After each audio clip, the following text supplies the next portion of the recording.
अगर आप अपना परम कल्याण चाहते हो तो जितना जल्दी हो सके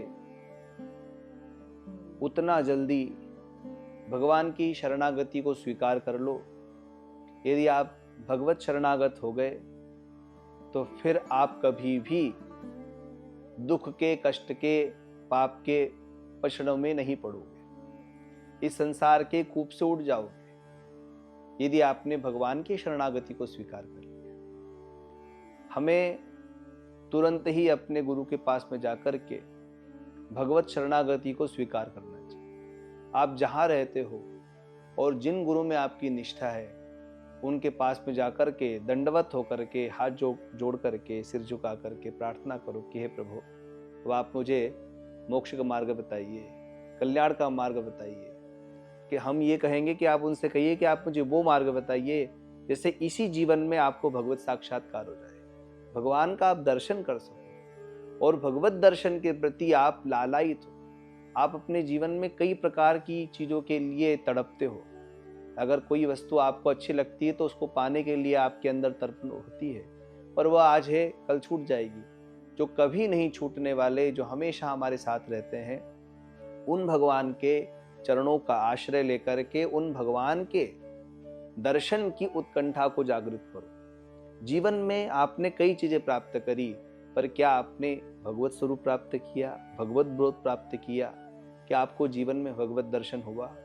इस पे विचार करो और एक बार भगवत दर्शन के लिए अपने मन को परमात्मा के स्वरूप में लगाओ, उनके चरणों में लगाओ।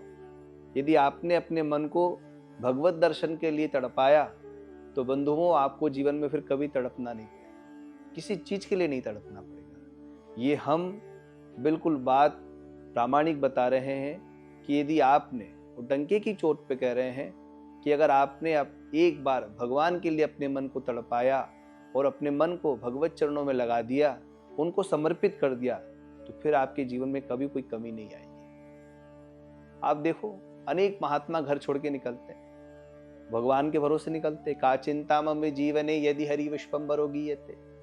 पर भगवान उनको कभी नहीं छोड़ते। उनके खाने पीने रहने की सबकी व्यवस्था करते हैं। भोजन पीने आदि का प्रबंध कौन कर रहा है? भगवान कर रहे हैं। इसलिए भगवान के शरणागत होना चाहिए, भगवान की शरणागति को स्वीकार करना चाहिए। यदि आपने भगवत शरणागति स्वीकार कर ली तो आपका जीवन धन्य हो जाएगा।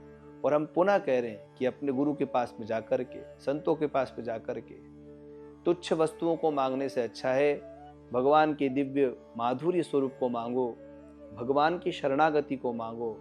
और भगवत प्रेम आपका कैसे जागृत हो, कैसे आपके अंदर भगवत उत्कंठा बने, उसके विषय में आप प्रश्न करो, आपका कल्याण हो जाए। हरि ओम।